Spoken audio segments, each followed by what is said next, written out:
Una vita all'insegna del lusso tra Ferrari e orologi Rolex, con investimenti nei settori più disparati, dal turismo agli immobili fino alle criptovalute. Il tutto grazie all'ennesima frode fiscale che è stata scoperta ed è ora contestata dalla Procura europea, che ha sede a Venezia.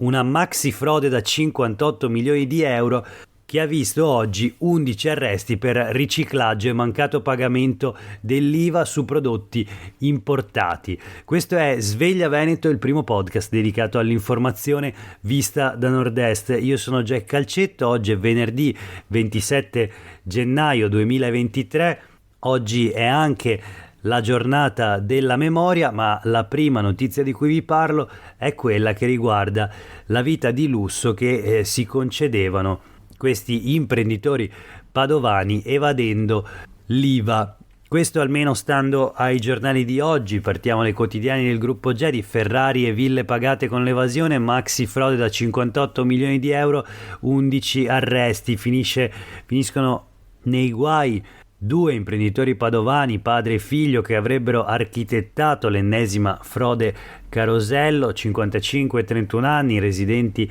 nel Piovese. Secondo l'accusa mossa dalla Procura europea, che ha sede a Venezia, a loro avrebbero fatto capo una trentina di società, la maggior parte delle quali scatole vuote, utilizzate come cartiere, ovvero produttrici di fatture per operazioni inesistenti, e poche società cassaforte destinate alla custodia dei guadagni illeciti. La notizia anche sul Gazzettino: ville, Rolex e Ferrari con 58 milioni di euro dell'IVA non pagata, sequestri e 18 misure cautelari per una truffa sul materiale di cancelleria, smantellata dalla Procura europea di Venezia, una rete gestita da due padovani. La merce girava tra società in Europa e poi veniva messa sul mercato a prezzi concorrenziali perché senza imposte. Una vita di lusso, quindi, evadendo l'IVA, sequestri milionari anche secondo il Corriere del Veneto operati dalla Procura. Le società erano intestate a tossicodipendenti. La banda comprava appunto dei toner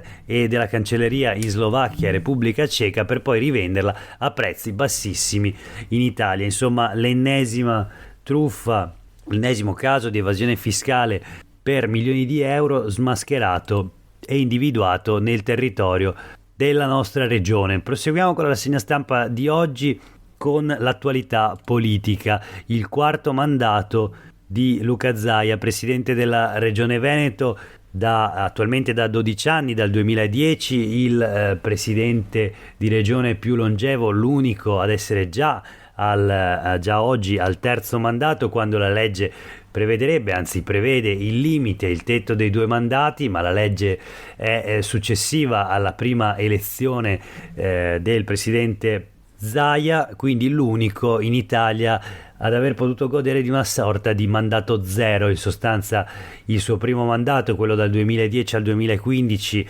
non si conta ai fini appunto del tetto attuale dei 2 mandati, ma visto che si sta parlando a livello nazionale della possibile cancellazione di questo tetto, dell'aumento appunto da 2 a 3 mandati, Zaia potrebbe quindi effettuare il quarto mandato. Ne abbiamo parlato ieri, nella puntata di ieri appunto di Sveglia Veneto.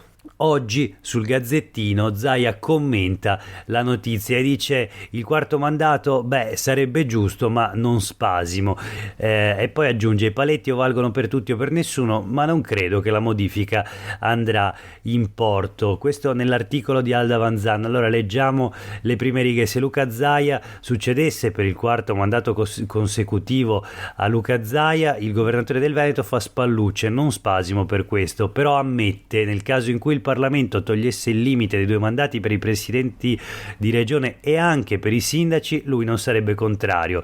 Il blocco dei mandati o c'è per tutti o per nessuno. Oggi invece vale solo per le cariche elettive dove voti la persona, il che fa capire è un paradosso. Gli amministratori degli enti locali e territoriali non possono andare oltre 10 anni di governo, al Parlamento invece si può essere deputati o senatori praticamente a vita. Allora la giornalista chiede: ma se i partiti glielo chiedessero, nel 2025 sarebbe disponibile a ricandidarsi alla presidenza della regione per la quarta volta?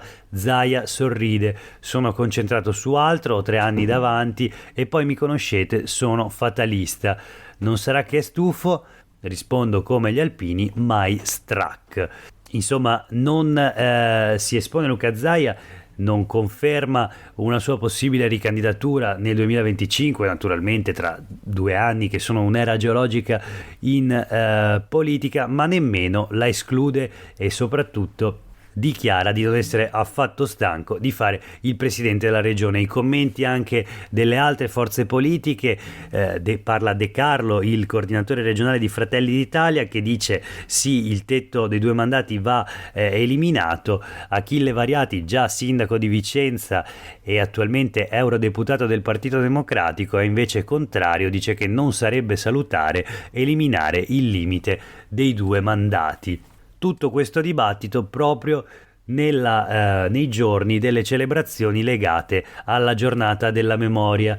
Ieri a Venezia la cerimonia in campo del Ghetto Nuovo, e non è stato un giorno della memoria come gli altri. Infatti ieri c'è stata una decisa presa di posizione da parte proprio del presidente della regione Luca Zaia, dopo le polemiche fra il presidente della comunità ebraica di Venezia Dario Calimani e il senatore di Fratelli d'Italia Raffaele Speranzon. Polemiche che in realtà ci sono state dopo l'attacco di quest'ultimo nei confronti del presidente Calimani, che nei giorni scorsi aveva semplicemente affermato che non si può condannare solo genericamente l'orrore della Shoah, ma va anche riconosciuta la responsabilità degli italiani e in particolare del fascismo, senza ambiguità, senza omissioni. Quindi condannare il male, ma anche dire chiaramente chi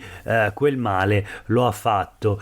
E nei giorni scorsi Calimani era stato pesantemente criticato, attaccato dal senatore veneziano di Fratelli d'Italia Raffaele Speranzon proprio per queste sue affermazioni. Speranzon aveva detto: Calimani parla da segretario del Partito Comunista Italiano. Ieri nella cerimonia in campo del Ghetto Nuovo Calimani ha fatto un breve riferimento a questa polemica, non ha voluto ovviamente entrare nel merito, ma ha ribadito quanto detto rispetto al fascismo e ha aggiunto che la comunità ebraica si aspetta che le nostalgie del fascismo vengano espunte dalla vita democratica. A quel punto Zaia ha preso la parola e ha parlato della Shoah nei termini di un'onta indelebile sui fascisti, sui delatori e su chi allora distolse lo sguardo. Quindi una presa di posizione netta da parte del presidente della regione Luca Zaia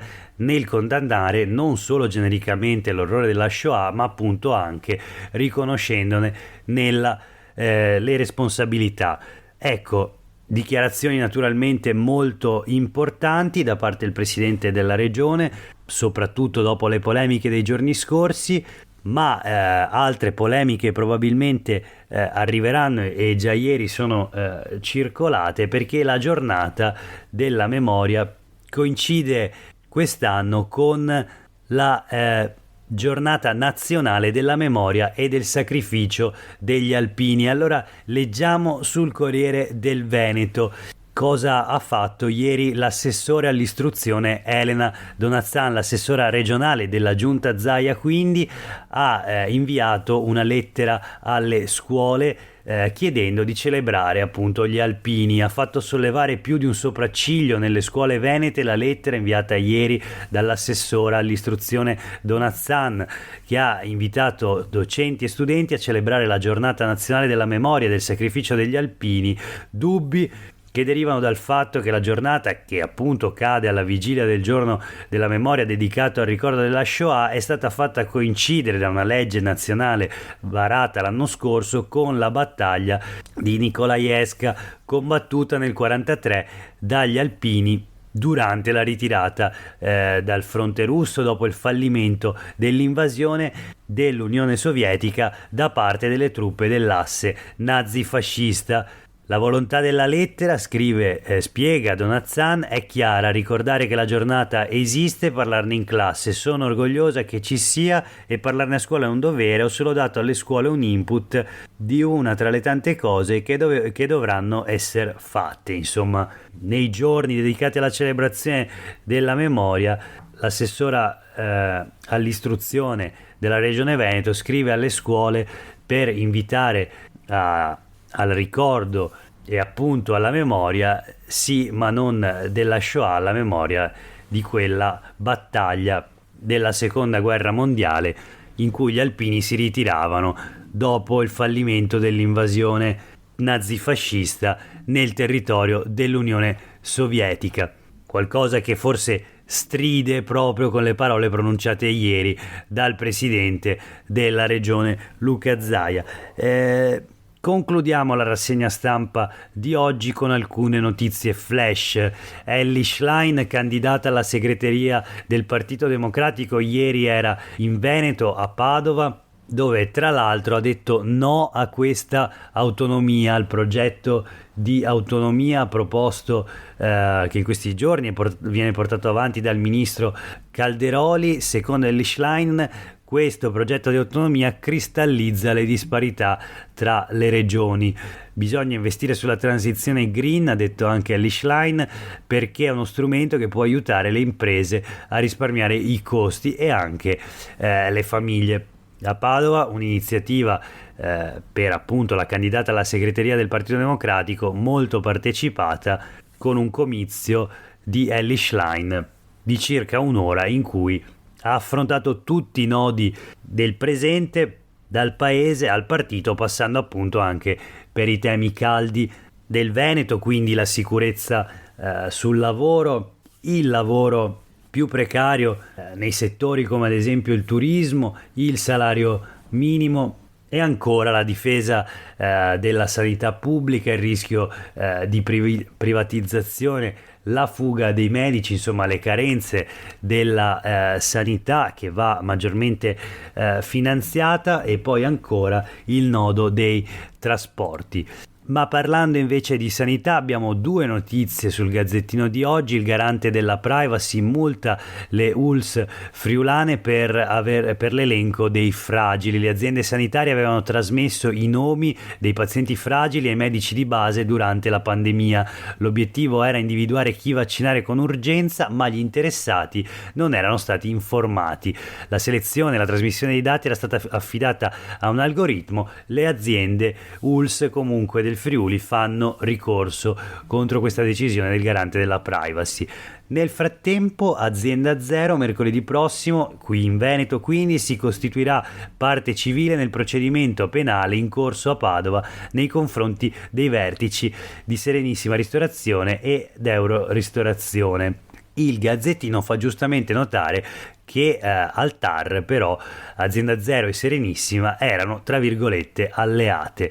E quindi dice: le opposte visioni di giustizia penale amministrativa sul presunto cartello per i pasti ospedalieri. Insomma, vedremo questa vicenda, è la vicenda degli appalti nelle mense ospedaliere degli ospedali appunto veneti, della sanità veneta. Le indagini e il processo riguardano in particolare la società Serenissima Ristorazione, che avrebbe raggiunto tramite questi appalti una sorta di monopolio all'interno delle mense ospedaliere venete.